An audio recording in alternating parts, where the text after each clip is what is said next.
नमस्कार, आपण पाहत आहात बहुजन हिताय न्यूज, जनसामान्यांचा बुलंद आवाज।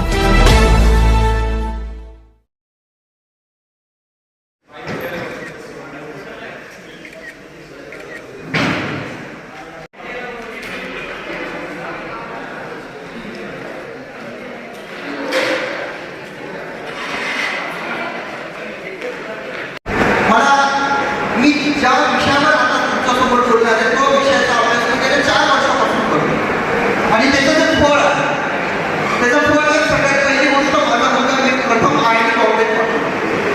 त्यानंतर ज्यावेळेस मी ही काउन्सिलिंग सुरू केली की का काउन्सिलिंग सुरू केली त्याच्या मागचं कारण असं आहे की मी अनअवेअर होतो, मला माहीत नव्हतं की ही नीट कशी आणि एकदम टायमावर ज्यावेळेस मी मंगेशसाठी एका काउन्सिलरकडे गेलो की सर हे पर्सेंटाईल आहे आणि आता मी काय करावं हे मला माहीत नाही। त्यावेळेस काउन्सिलरने त्याचा जागा फुल झालेला आहे, मी तुम्हाला हेल्प करू शकत नाही, you can find your way म्हणून मला पाठवून दिलं गेलं।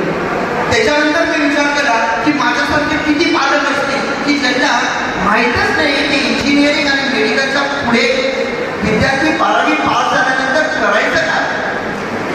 मी 2 मिनिटामध्ये मला वेळ कमी आहे, मी 2 मिनिटांमध्ये मंगेशचं बॅकग्राऊंड सांगतो की जे तुम्हाला मोटिवेट करेल। मंगेशने 10th पास आउट केलं 91%ने, मंगेशने 12th पास केलं 83%ने। मंगेशने एक जी नावाची परीक्षा असते, JEE मेन नावाची परीक्षा असते, त्याच्यामध्ये त्याने 98.30% घेतले। त्याच्यानंतर सेकंड चान्स घेतला, त्याच्यामध्ये त्याने पर्सेंटेज घेतले 98.78। त्याच्यानंतर NXT नावाची जी परीक्षा तुम्ही दिली असेल 10 तारखेला 27 तारखेला, त्याच्यामध्ये त्याने पर्सेंटेज घेतले 99.80। आत्ताच एका इंडिया पुण्याचं सिलेक्शन झालं, त्याचा सरकार झाला, मंगेशने NDA क्रॅक केला, त्याचा नंबर लागला बँगलोर। त्याच्यानंतर आम्ही बहुतेक VIT क्रॅक केलं, VIT मध्ये Bangalore institute of technology. Actually मुलांना माहीतच नाही आहे की एक्झाम द्यायच्या कोणत्या, तुम्हाला हे माहिती नाही की 12वी आपण पासआउट झालो पण त्याच्यानंतर काउन्सिलिंग कुठे करायचं। 12वी पास झाल्यानंतर तुम्ही आता असं नाही आहे की मी एका इंजिनिअरिंग कॉलेजला गेलो आणि मला ॲडमिशन पाहिजे, मला MBBS एका कॉलेजला गेलो आणि मी ॲडमिशन घेतलं, ही गोष्ट नाही। यू शुड नो अबाउट जोसा counselling, you should know about MCC counselling, you should know about MST CET state counselling. या गोष्टी माहीत पाहिजे, त्याचे राऊंड्स काय, त्याची एलिजिबिलिटी काय आहे, त्याचे डॉक्युमेंट्स काय, ते रेडी आहेत का हे आपल्याला माहीत पाहिजे।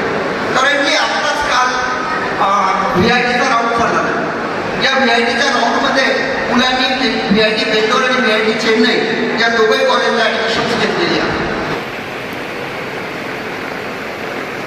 प्रॅक्टिकल ॲडव्हान्टेजेस ऑफ युनिव्हर्सिटी तयार केलेलं असतं, त्याच कंपन्यांचा सिलेबस तयार करतात। ॲक्च्युली कंपनीमध्ये प्रोडक्शन कसं होतं, वर्किंग मॅनेजमेंट त्यांचं कसं असतं, या सगळ्या गोष्टी तिथं डिटेलमध्ये मुलांकडून प्रॅक्टिस करून घेण्यात येते।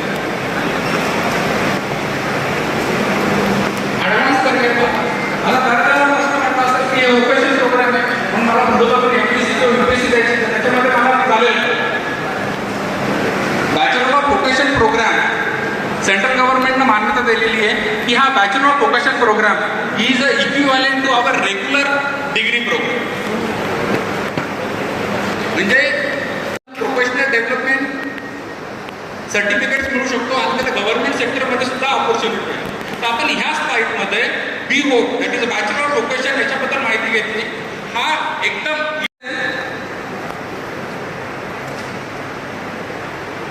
कोणालाच नाही सर, जेव्हा आपण याच्यामध्ये डिग्री घेतो, डिग्री घेतल्यावरती पण आपल्याला एक हे असतं की त्या डिग्रीमध्ये आपण काही स्पेशलायझेशन करायला पाहिजे, तर तसं काही करता येऊ शकतं। डेफिनेटली याच्यामध्ये अगदी योग्य क्वेश्चन विचारला की त्याच्यामध्ये आपण स्पेशलायझेशन करू शकतो। तर आपण ज्या प्रिव्हियस स्लाइड्स बघितल्या त्या प्रिव्हियस स्लाइडमध्ये माझं नाव समर्थ पुंजाराम चव्हाण आहे. मी गणोरीतून आलेलो आहे. हो हो, मी आता 12वी पास आउट झालेलो आहे. मला माहित नव्हतं की मी काय करावं पुढं, पण इथं आल्यानंतर मला समजलं भरपूर फील्डचे इथं मार्गदर्शन करण्यात आले आणि इथं मला इंजिनिअरिंग करावी अशी इच्छा झाली आणि मी इथं हा निर्णय घेतला आहे की मी इंजिनिअरिंगमध्ये मेकॅनिकल इंजिनिअरिंग हा निवडलेला आहे. मी पुढे जाऊन तोच करणार आहे. याबद्दल तुम्ही काय सांगा? हा कार्यक्रम खूप चांगला होता आणि मला इथं खूप आनंद झाला इथं येऊन. मी गणोरीतून इथं आलो आणि मला इथं येऊन मार्गदर्शन मिळालं. मला खूप काही माहिती मिळाली. माझं नाव तेजस्विनी एकनाथ धटिंग. मी यावर्षी इयत्ता 12वी मध्ये पास झाली आहे. मी कॉमर्समध्ये ॲडमिशन घेतलं होतं आणि आज इथे कार्यक्रम आदरणीय अतुल काका आणि आमदार आदरणीय अनुराधाताई यांनी जो कार्यक्रम केला त्यामध्ये आम्हाला विविध तज्ज्ञ जसं की CA, doctor, engineer, IPS, MPSC, UPSC ची तयारी किंवा पोलीस भरती या सगळ्यांच्या मध्ये विविध तज्ज्ञांनी माहिती दिली. त्याबद्दल मी त्यांचे मनापासून आभार मानेन. याबद्दल मला खूपच माहिती भेटली. माझं पर्सनली मला बँकिंग मध्ये करिअर करायचे, तर इथे बँकिंग मध्ये सुद्धा तज्ज्ञ आलेले होते आणि त्यांनी जी माहिती दिली त्यामुळे मला खूप फायदा झाला. धन्यवाद. आमदार काही यांनी जे 12वी नंतर विद्यार्थ्यांनी काय करावं याबाबत मार्गदर्शन आयोजित करण्यात आले होते, काय सांगाल? जनरली 12वी नंतर नेमकं काय करायचंय, याच्यानंतर ज्यावेळेस मुलं विचार करतात त्यांना इंजिनिअरिंग, मेडिकल, लॉ हे 3-4च करिअर दिसतात. पण या आजच्या प्रोग्राममध्ये आपण AI base what are the different type of career opportunity इंडियामध्ये, अब्रॉडमध्ये काय असतात, त्याच्यासाठी कोणत्या स्किल रिक्वायर्ड आहे, मुलांनी कशा पद्धतीने तयारी करायला पाहिजे, या बाबतीमध्ये आदरणीय आमदार यांच्या माध्यमातून, या प्रोग्रामच्या माध्यमातून आपण मुलांना मार्गदर्शन केलेलं आहे. मुलांना ह्या गोष्टीचा नक्कीच फायदा होईल. मुलांनी पुढे असं 12वी नंतर काय करावं? 12वी नंतर पुढं काय करायचंय, आता याच्यामध्ये आपण सर्वात पहिले जे मार्गदर्शन केलं ते बॅचलर ऑफ व्होकेशन आहे, ज्याच्यामध्ये जे ट्रॅडिशनल पद्धतीनं ग्रॅज्युएशन कोर्सेस चालतात त्याच्यामध्ये फक्त मुलांना थेरॉटिकल नॉलेज मिळतं. पण ह्या माध्यमातून मुलांना एक ॲट अराउंड 50% इंडस्ट्रियल बेस, आता पुणे विद्यापीठाचा मारुती सुझुकी सोबत टायप झालेलं आहे. आता ह्या ठिकाणी काय होतं की मुलांना इंडस्ट्री बेस एक्सपिरियन्स मिळतो आणि त्या आधारावरती त्यांची करिअर ग्रोथ ही जास्त होऊ शकते, जे की रेग्युलर याच्यामध्ये होत नाही. आपलं नाव सांगा. माझं नाव Shyam Kathar, director at Dnyansagar career foundation, career council. I also work in multinational company IT field for 3 years. And after that I started the career counseling and guidance for the students after 12th standard after graduation. आज जे 12वीच्या विद्यार्थ्यांसाठी मार्गदर्शनपर शिबिराचं आयोजन केलं. असं आहे की 12वी झाल्यानंतर मुलं बऱ्यापैकी ग्रामीण भागातली कन्फ्युजनमध्ये किंवा द्विधा मनस्थितीत असतात की पुढं काय केलं पाहिजे, काय केल्यानं माझं करिअर चांगलं राहील. तर त्या करिअरचं त्यांची एक कल चाचणी घेऊन त्यांचं करिअर कोणत्या विषयात त्यांना रुची आहे, आवड आहे हे बघायचं आणि त्यानुसार त्यांना त्या करिअरचं मार्गदर्शन करायचं. यासाठी विविध क्षेत्रातले एक्सपर्ट्स म्हणजे व्याख्याते आपण आज बोलवले होते आणि त्यांच्या माध्यमातून मुलांना, फुलंब्री तालुक्यातील शहरातील मुलांना मार्गदर्शन करण्यात आलं आणि यामुळं त्या मुलांना त्यांचं काय कोणत्या विषयात कल आहे आणि त्यांनी कोणत्या विषयात हे केलं तर त्यांचं करिअर चांगलं बनवू शकतं, याचं मार्गदर्शन आज आपण इथं ठेवलं होतं. आज खूप प्रचंड संख्येनं मुलं, त्यांची पालक उपस्थित होते आणि फुलंब्री तालुक्यातील मुलांना या निमित्तानं त्यांची जीवनाची आणि त्यांच्या करिअरची दिशा मिळेल आणि ते चांगलं काम करू शकतील, शहरासाठी, तालुक्यासाठी आणि देशासाठी चांगलं काम करू शकतील अशी मला खात्री वाटते. आजच्या कार्यक्रमात प्रमुख व्याख्याते कोण कोण होते? कोणत्या विषयांवर मार्गदर्शन करण्यात आलेलं आहे? तर व्याख्यात्यांचं नाव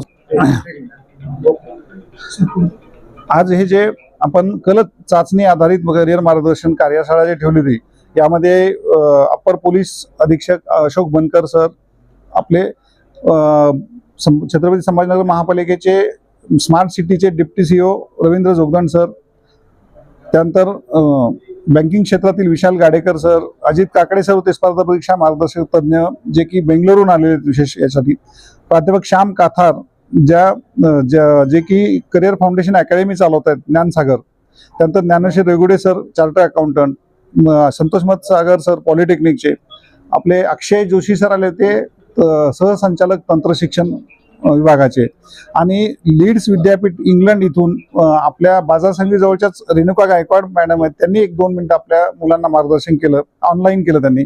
राजेंद्र शिंदे सर आहेत CS म्हणजे छत्रपती शाहू महाराज इंजिनिअरिंग कॉलेजचे विभाग प्रमुख, आणि किरण जाधव सर हे सुद्धा ज्ञानसागर करिअर फाउंडेशनचे एक संचालक आहेत. अशा विविध क्षेत्रातील मान्यवरांनी सगळ्याच क्षेत्र, मग ते कला क्षेत्र असेल, कॉमर्स म्हणजे वाणिज्य क्षेत्र, विज्ञान क्षेत्र, इंजिनिअरिंग, मेडिकल, अशा विविध क्षेत्रातील मान्यवरांनी यामध्ये मुलांना मार्गदर्शन केलेलं आहे. सर, यामध्ये जास्त विद्यार्थ्यांना जी सरकारी नोकरीची अपेक्षा असते अशा विद्यार्थ्यांना काय संदेश द्याल सर? नाही, कसं आहे की सगळ्यांनीच शासकीय नोकऱ्यांचा अपेक्षा ठेवू नये आणि तसं हे पण करू नये.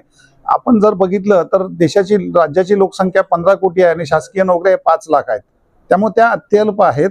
त्या व्यतिरिक्त सुद्धा इतर खूप क्षेत्र आहेत ज्यात करिअर करता येतं, व्यवसाय आहे त्यामध्ये करिअर करता येतं, आणि आपण नोकऱ्या मागणारे न होता नोकऱ्या देऊ शकणारे होऊ शकतो असं माझं मत आहे, जर आपण व्यवसायात जर काही काम केलं तर.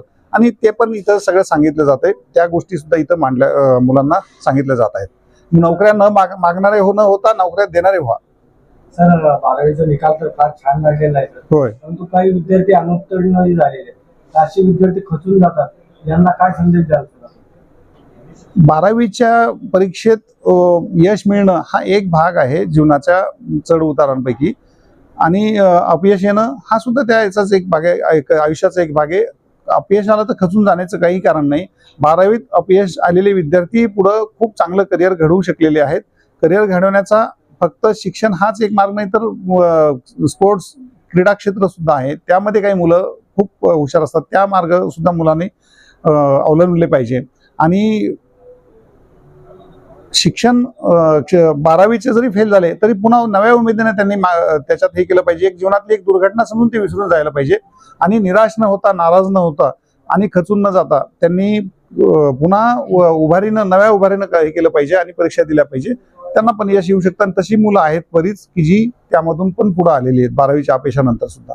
सर, आज 12वीच्या विद्यार्थ्यांना आपल्याकडून जे मार्गदर्शन करण्यात आलेले आहे, परंतु पुढे जर यांना काही कंपन्यात वगैरे रोजगार देण्याच्या संध्या पण आपल्याकडून उपलब्ध करून दिला जाणार आहेत? अगदी चांगला प्रश्न तुम्ही विचारला. यासाठी आपण टाटा जे आहेत सगळ्यात मोठी देशातली संस्था आहे त्यांची, तर JRD टाटा समजा, रतन टाटा आता, तर त्यांनी संभाजीनगरला एक centre for innovation incubation and training centre, CIIIT म्हणतो आपण त्याला, ते 5.5 कोटी खर्च करून हे करतोय. त्यासाठी आपण मदत करतोय. पुण्यात एक स्किल युनिव्हर्सिटी आहे, ती संभाजीनगर आणण्यासाठी आपण प्रयत्न करतोय.